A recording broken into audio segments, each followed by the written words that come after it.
Hello, everybody. I hope you all are doing well. Welcome back to the great Ace Attorney Chronicles. Right now, we are trying to figure out what to explain the state of the carpet. We only need to look at the Tower of Cakes.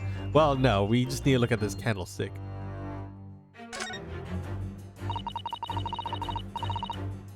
Oh, I just had a big sneeze. Alright. This looks like a very old candlestick, doesn't it? Base looks too small. Surely it's very unstable. Looks to me like even the slightest knock would make it topple over. Oh dear, that would be dangerous. Wait, take a closer look at this. There's one candle missing. Yes, I didn't notice that before. Why is that, I wonder? Why is one candle of the three missing from its holder? Alright, so let's look down here now. Nope, not the carpet. The carpet there has been ripped to shreds. Yes, and according to Mr. Shom's deduction, the tears match those made by an Indian lion's teeth exactly. Oh, look here. What is it? If you look closely at the edge, you can see scorch marks. Yes, you can. In that case, perhaps the carpet wasn't eaten in the normal sense at all. Let's rethink this with that in mind. I want to look at the candle. If I could just aim it properly. Oh no, it's just doing the same thing again. Alright, how can I trigger this properly? See, we're looking at the carpet here. And look at the circus handbill. This is an advertising handbill for the circus. Patty's Circus. It's in a nearby park. Isn't this the same one? The same one we saw earlier? The one that was folded up in Mr. Garrett pocket? Perhaps they're very great circus lovers. It couldn't be that Hungry Lion is somehow involved again here, is it? Oh dear, I do hope not. Okay, well, I'm looking at here and I'm trying to figure out how can I look at the candle specifically. Let me see. If I look at the candle here again, it's a candlestick. Alright, I guess we'll just look at the Tower of Cakes again. Maybe that'll give us another lead. Ah, so many cakes. Ah, is this all you can think about? Well, look at them, Mr. Naruto. There's a mountain of them, and they all look so delicious. More of a tower than a mountain, I'd say. It's a mountain, and it's my hopes that one day in our very homeland, I'll be able to perform the tea ceremony at the foot of such mountain. It's definitely a tower. Alright, well, I want to present this candlestick, but I don't think it's going to let me. Take that! No, it did not. It completely did not. Alright, let's skip through this, because I definitely got it wrong. Maybe I should just present the candlestick. Yeah, the view of the carpet was probably just a hint to verify my guesses. Alright, come on, let's skip on over. Goodness, that sneeze I just had is kind of messing me up. Present. There we go, yeah, we should have presented the candlestick. Yes, to explain the dire state of the carpet, we need only to look at the candlestick. Most illuminating, my dear fellow, and of course the only way out of this logical labyrinth. Yes, the remnants of the ferocious attack in which the carpet was devoured are clearly visible. Indeed they are. The scorch marks at the edge clearly give the truth away. A scorch mark? It would appear that this room was the very scene of a little martial altercation. I did not read that last word.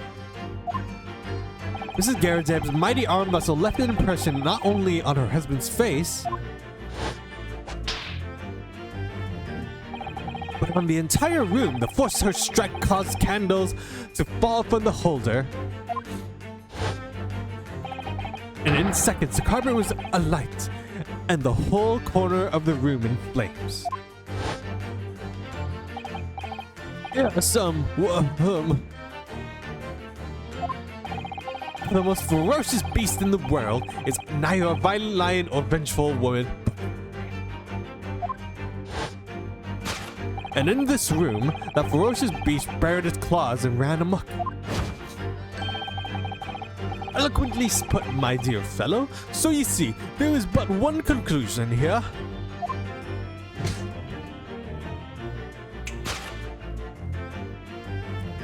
After the sparks of the martial discord flew, this room was a scene of a fire.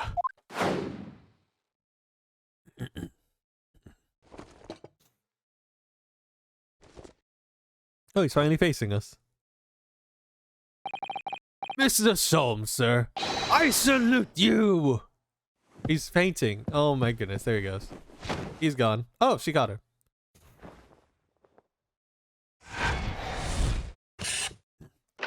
Carpet scorched by a small fire.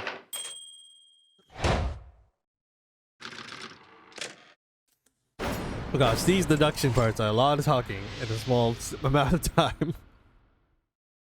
Ah, but we did it. We made it through that one. It's these dash long winter nights, you know, nothing to do but read in front of the fire. Luckily, there's a jolly good secondhand bookshop just around the corner. Buy all my old novels there. And in the pages of one particular novel, you discovered some rather illicit material, which your wife admonished you harshly, it seems.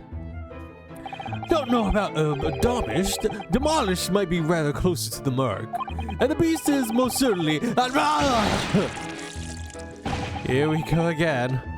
And the carpet was destroyed by the fire when the candle fell on the floor.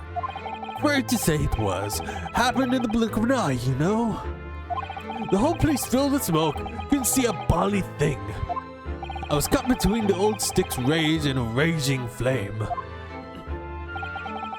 You paint a torrid picture, sir. One that would have been most entertaining. That's sympathy for you. Sympathy for you. Didn't take long for the fire to spread, of course. The barely furniture started going up as well. We've had to hide the mess behind that screen for the time being. Over there, Mr. Garrett. Well, you have nothing more to hide now if you allow me. Oh, look at that. Had all my favorite novels in that case. But as soon as the fire got a hold of them, that was it. Whoosh! Up in smokes. Gosh. Then the wife started hurling things at me. What a terrible sight it must have been. I was back up against the window under heavy enemy fire. Incendiary books incoming 10 to the dozens. Worst of it is, I lost my favorite book called The Lion's Pride. The Lion's Pride? Ah yes, your notorious love of big cats coming through all again. I assure you, the title didn't influence my choice in the slightest. So the poor man really did lose something dear to him as a result of Ferocious Beast's rampage. Mr. Sholman's deductions turned out to be correct once again. It can only be described as a great British wonder.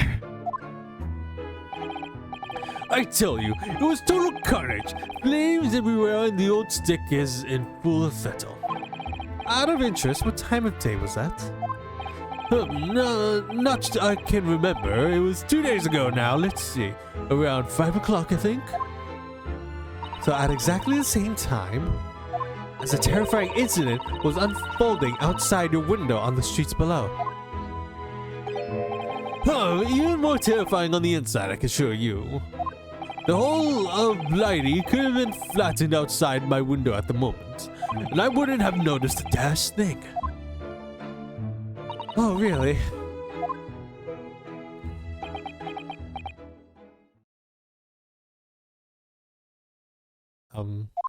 Okay. I guess that's it for now. Nothing else to say, it seems. Mr. Sholmes. Yes, Mr. Naruto. What can I do for you? Well, I think we've got to get to the bottom of Mr. Garrett situation now. But what does that have to do with Mr. Natsume's circumstances? I can't help you there, I'm afraid. What? My dear fellow, if you recall, I did say as much from the outset. I warned you that although I knew that retired army man to be hiding something, I could not be sure whether his secret would prove to be of relevance or not. I just knew we were going to say that. Now, Mr. Naruto, you mustn't lose heart. Bear in mind that all things fall into one of only two categories: those relevant to the case and those not. That makes no sense to me. Well, no matter. It is of far greater importance if you make up your mind now. Sorry. Visiting hours at the prison will soon be over. Oh no. Is that time already? If we're to accept Mr. Natsume's case, we have official paperwork to attend to. So that's it. No more time to think. Perhaps you'd like to betake yourselves to bidding us farewell now. I must prepare supper for Mr. Garadeb. Oh yes, sorry. I'm so sorry. Thank you both very much for your time. Seki will be waiting for us, and I'm going to have to give him an answer. Alright, it's time for us to go back to the prison, because it looks like there's nothing else for us to do now. So we're gonna have to just say yes or no, and I'm pretty sure we're gonna be saying yes. 19th February Briar Road. Oh, along the way there. It's time, Mr. Naruto. We must hurry back to the prison. Yes, I know. Let's hail a carriage. Oh. What's the matter? It looks like something's going on over there in front of Garadeb's house. The one we just left? What's going on? Who that what? I know thee not, old man. Fall to thy prayers. Who are you calling an old man, you rum-looking ninimity? There are more things in heaven and earth, Horatio, than the dream of your philosophy. Who is this Horatio, fellow? What are you on about? Excuse me? Oh, what the? Who are you now? I'm sorry. It just looked as though there might be some problem here. And my associate here, Mr. Ryunosuke Naruto, is a lawyer, you see? A lawyer? What? If I can't be of any assistance, I'd be happy to help. I'm from Japan, but I have studied English law. Just fine, I'll be on me way for today, but you mark my words. This ain't over yet. Get thee to a nunnery. What looked like a blooming nun to you? Oh my gosh, who is this flamboyant fellow? I do hope you're not injured. Oh, fair Eastern maiden, thou art so gentle, thank you. What was all that about?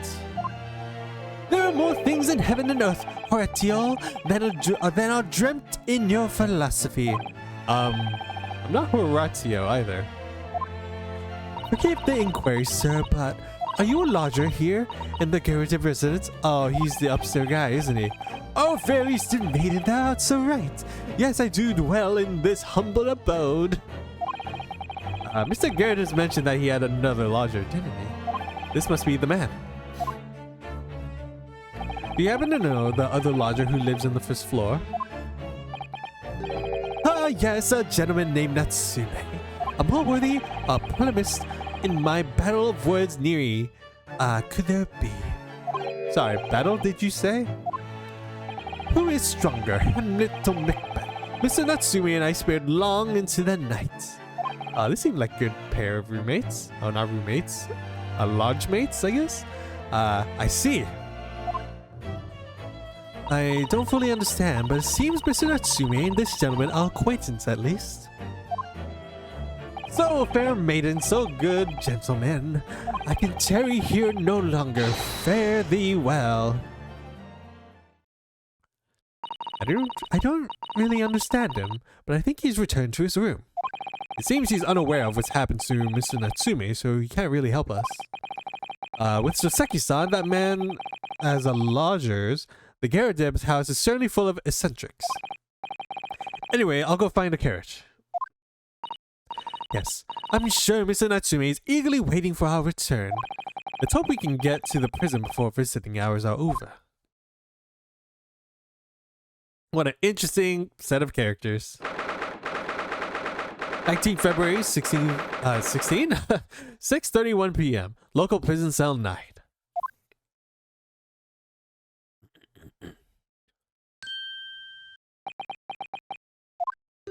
Oh, it's you. You're here. You came. Oh, I didn't read that part. I can't believe you came back. I'm so touched. We are so sorry to have kept you waiting, Mr. Natsume. Oh, no. Think nothing of it. Relax. If I were a cat, I would purr with my pleasures at the company of such fine compatriots. No, nursery, never failing, please. Oh, now. Let's not get carried away. Oh, great, I agree. There's nothing more reassuring than the familiarity of one's native land. On the other hand, it is, though, some French transcending international borders that one truly appreciates the fact. Oh, that was Mr. Sholmes talking. Such is my belief, at the least. Yes, it's you! The miserable, rotten spy, Herlock Sholmes. Mr. Sholmes, what are you doing there? I have no intentions of doing any per se, save observing, of course. What do you mean, Mr. Sholmes? Well, having encountered some curious reading materials in that gloomful room, and having unmasked the secret identity of that eccentric pair, I decided I should drop in on my way home to see how our devastated friend is faring. Gloomful room? At least your accommodations here offer a window, my dear fellow. In that sense, it is a superior option. Anyway, I must commend you on your taste in books. My days has been a delight and cost me not a penny. How dare you, Herlock Sholmes?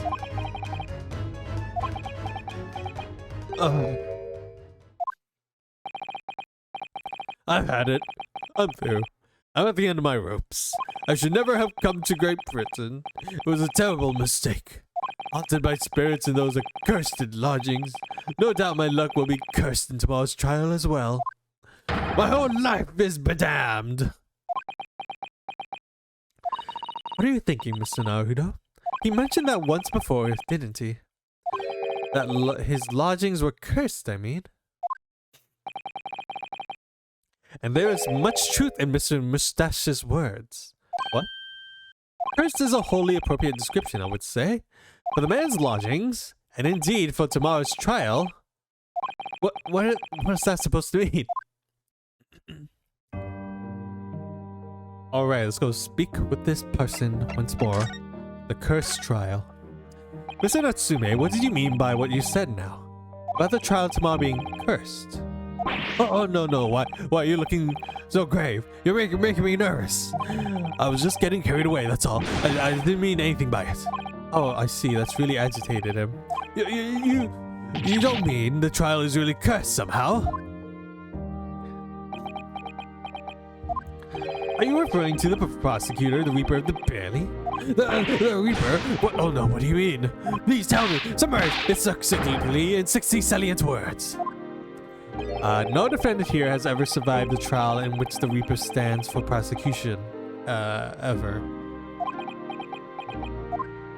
Oh my goodness, it can't really be true. That was 16 words exactly. Yesterday, Mr. Naruto successfully defended someone against the Reaper, but then, after the trial was over, the defendant passed away in an unusual circumstances. Mr. McGill did. What? I am impressed, Mr. Sato. You have an eye for the detail. Actually, the Lord Chief Justice told us. Mr. Sholmes, surely it can't be that, having failed to have the accursed convicted, Lord Van Deeks killed the man himself? Oh no, he couldn't have, surely. You have such wonderful notions. sorry? Man isn't a mass murderer. He's a court prosecutor, my dear fellow. Oh, yes. Why, of course he is. Of course he is. Then why are you trying to scare me? It could be said, however, that the real truth about the man is even more terrifying than you hypothesize. What do you mean by that? Oh, learning more about him, I guess. Mrs. Sholmes seems to know something. Van Zeeks is quite an exceptional man. However, in the London Court of Laws, exceptional does not equate to winning every case without exception. Ah, that's good. Seki looks like he's going to cry in tears of joy. You are no doubt aware in the British criminal trial there are both a judge and a jury. The judge officiates based on the letter of law, whilst the jury offers public opinion and common sense. It is an excellent system whereby the defendant's guilt is considered several points of view. However, public opinion in particular is somewhat easily manipulated. Right. Criminals and corrupt lawyers, for the matter, can use it to their advantage. By any means at their disposal, contriving evidence, calling imposters as witnesses, and so on. By such underhand means, those who want to there are able to sway the jury, which means that even in the light of irrefutable evidence, the prosecution can fail. But it means the wrong verdict can be passed. And sadly, it is from time to time, my dear madame, it is simply the reality of the situation. That's alright. However, those indicted by Lord Van Zeeks cannot escape justice. Their fate is sealed. Oh my. The abdication may see them leave the courtroom with their freedom. Within months they all disappear. It is most striking. Disappear? But how? By all manners of misfortune, sir. Perhaps they are trampled under a passing carriage. Perhaps they fall into the Thames and drown. Perhaps they are suddenly overcome by a raging fever. Or perhaps attacked by a highwayman. Oh, no.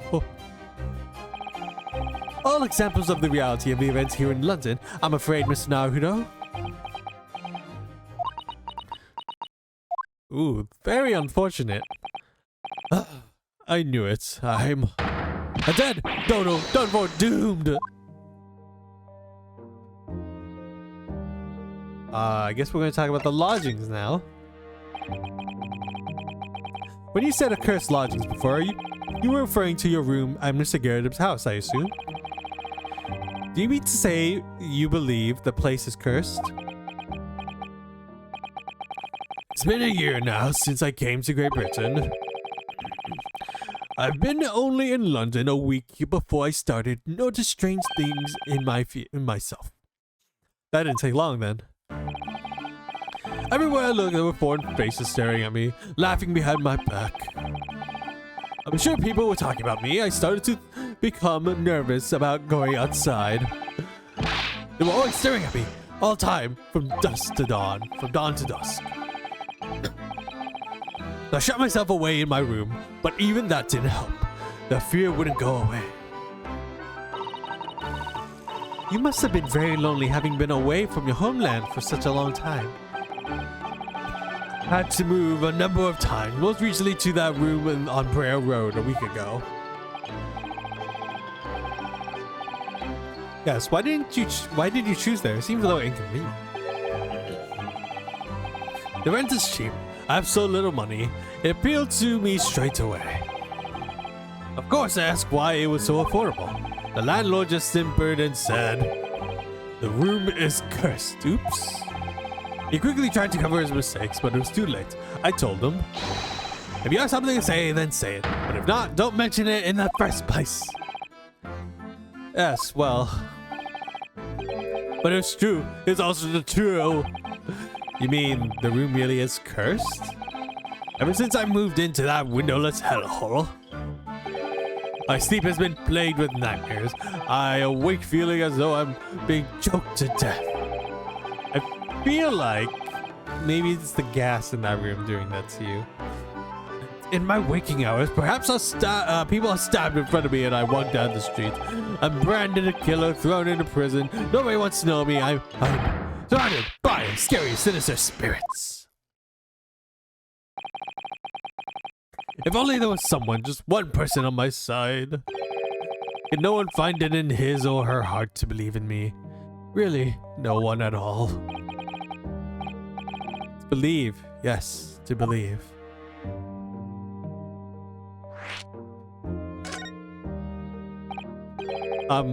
Mr. Sholmes. Ah, me, Mr. Naruto. Pray, what can I do for you? It's about the case on the SS Bureau, if you recall. The Bureau. The Bureau. Ah, that case. The one with the snake. Well, yes. At the time, I was the suspect, but you believed in me and listened to my side of the story. And you helped us to investigate. I did. Interesting. What I want to know is, why? Why did you believe me? I see, yes, you mean. Because you were a grimly dressed, shady Eastern fellow found with the victim in a locked room. Well, if you like, yes. I'm a little surprised that the answer requires explanation, my dear fellow. It's quite simple, really. You said I didn't do it. But I could have been lying. Surely you must have had your doubts. You must have suspected me a little. I think perhaps you have misunderstood. I neither recall believing in you, nor in that which you were telling me. What? You see, the only thing I believe in are those I choose to believe in. What? What do you mean, Mr. Sholmes? I make up my own mind about what is to be believed and what is not. If I should like to believe in something I do, the circumstances can hang as far as I'm concerned. But I could have betrayed your trust. In that case, I should have made an elementary error of judgment, nothing more. Betrayal of trust is an overused excuse in my opinion. Meaning, whether or not one should have trust one another in the final moment's analysis down to oneself. It is a matter of whether or not one can trust oneself. Yes, he's right. Locum student Mr. Naruto Esquire. Whether or not I can believe myself.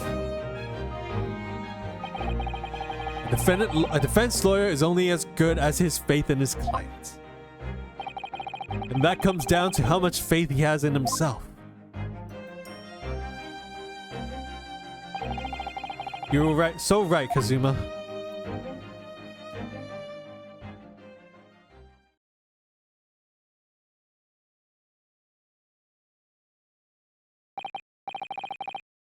Well, my dear fellows, it's time we're leaving, I believe. Already? Visiting hours are over. The guards will be here shortly to escort us out. There is a restaurant near here that serves excellent trout. Would you care to join me?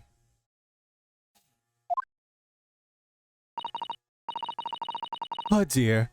There's never enough time, is there?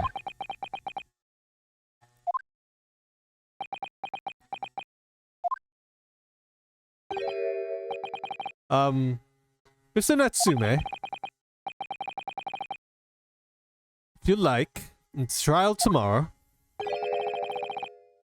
I'd be happy to represent you.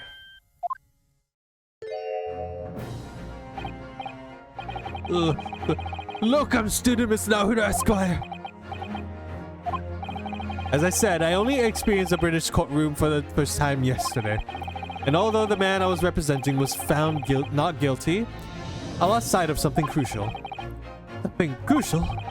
What to believe in? The defendant, justice, or the truth? How to believe, even. But I think I finally worked it out. I've decided I must believe in myself above all else. Trust my instincts. Yes, Mr. Naruto. And my instincts are telling me that you, Mr. Natsume, are innocent of this crime. and it's imperative that we prove that in court. Look, I'm suing Mr. Naruto, Esquire. I will fight for your innocence until the bitter end, with every weapon available to me. So I hope you'll permit me to represent you tomorrow. As I said when we first met, I'd like to entrust my fate to someone who will listen to me in my native tongue. Of course, Mr. Natsume. It would be fair to say, Mr. Naruto, that your mind was in many ways made up from the outset.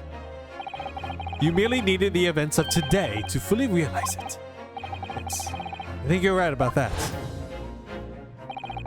It's been a roundabout journey, but I got there in the end.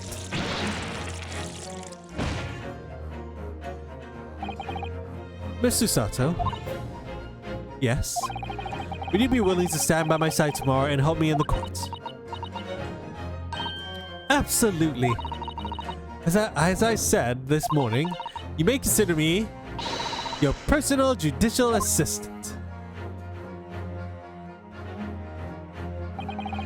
The shocking events of yesterday's trial still weigh heavily on my mind, but it's time to stop looking backwards. Kazuma believed in me, and Mr. Sholmes believes in me now too. So it's time. Time that I learned to believe in myself. Soseki-san has no one. He's alone.